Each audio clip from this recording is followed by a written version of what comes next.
Been your early impressions of Oklahoma on film? Yeah, they're a good team.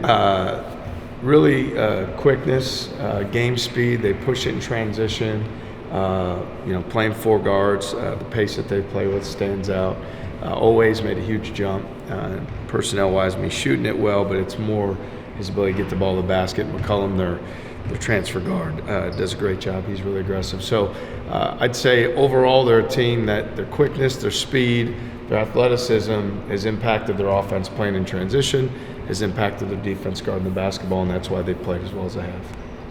You talked about the improvement that they've kind of had this year. McCollum's been a big part of that. Is that kind of the beauty of the transfer portal, where you can kind of go from not having as much success as I'm sure they wanted to now being a team that's ranked in the top 10?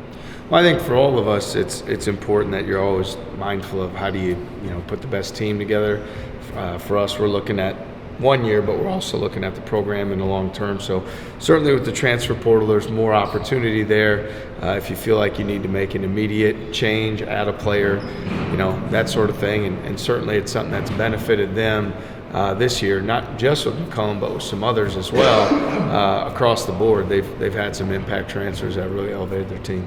Milan, obviously it's another step now once you win a Big 12 play, but how has he impressed you with just how he's adjusted really well to the speed at this level? It feels like the game doesn't appear to be too fast for him, and what can he do in these next 18 years? Yeah, I'd say the positive for him is he just takes it one day at a time. He just stays in that moment. He doesn't really get too high or too low, focus on what's coming or what's been in the past, which is a great quality to have. He's also a tremendous worker.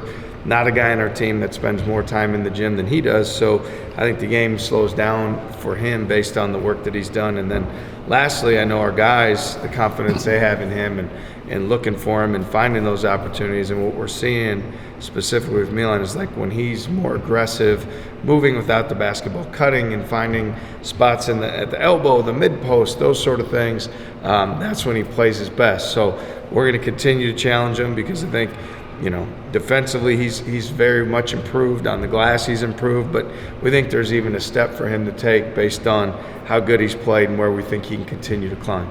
People 15 years younger than me see him as sort of reminiscent of Dirk Nowitzki with his little step back fadeaway. People as old as me and being a Celtics fan see a little Larry Bird in that step, fadeaway. What do you think he models his game on, or is he just him?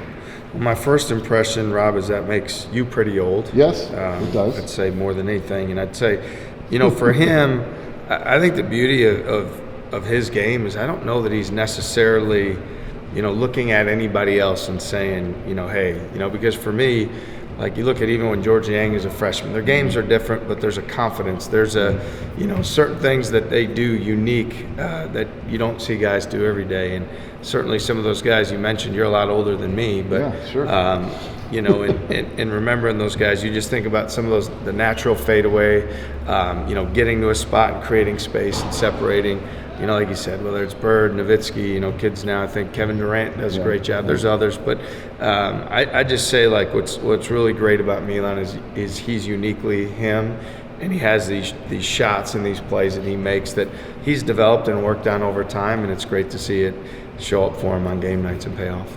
You talked about wanting him to be, more assertive or aggressive, and then you mentioned George, which made me think, is the next spot for Milan in his game to be where he can have the ball in his hands and things can run through him in terms of creating his shot, but maybe for others just as importantly? Yeah, well, I think more than anything, the more opportunities we can find for him to be aggressive, the better for our team, for our offense. And so I think like in transition, he can be a guy that pushes the break. He can also be a guy that gets ahead of the play and attacks a closeout.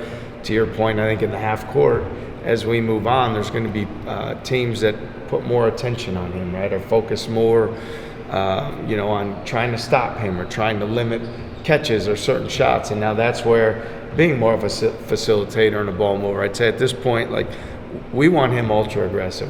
There's nothing offensively that we don't have confidence in him doing. So it's more about him, preparing before the ball comes his way, whether it's the cut, the post, the movement on penetration, shaking behind a play or moving away, just doing all those things early. And now, if the defense starts to deny it or bring a second guy or make the catch harder, I think he can turn more into that facilitating playmaker that you're talking about. Hassan hold up all right after his first? He has.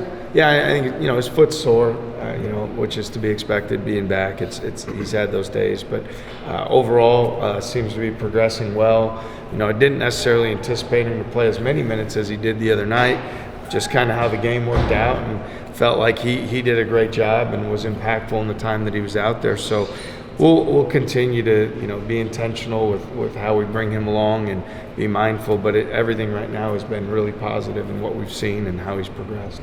From a results standpoint, you guys haven't played very many close games since Feast Week. How do you go about preparing your team when the Big 12 produces so many of those? Well, more than anything, it's playing it one possession at a time, and hopefully when you do that enough, certainly know there's going to be closer games, but I think it's just keeping that focus on that next possession. If anything that I've learned being in this league, you can't get too high or too low.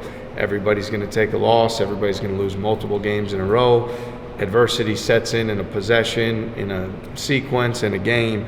I think if anything with the Big 12, it's just take it one possession at a time, go win that next possession, and stay in that focus. And again, we're not a team that projects how things will go as much as just win that next play. From a coaching perspective, do you feel like the way the league is scouted contributes so much to there being so many close games, or is it something more related to the players?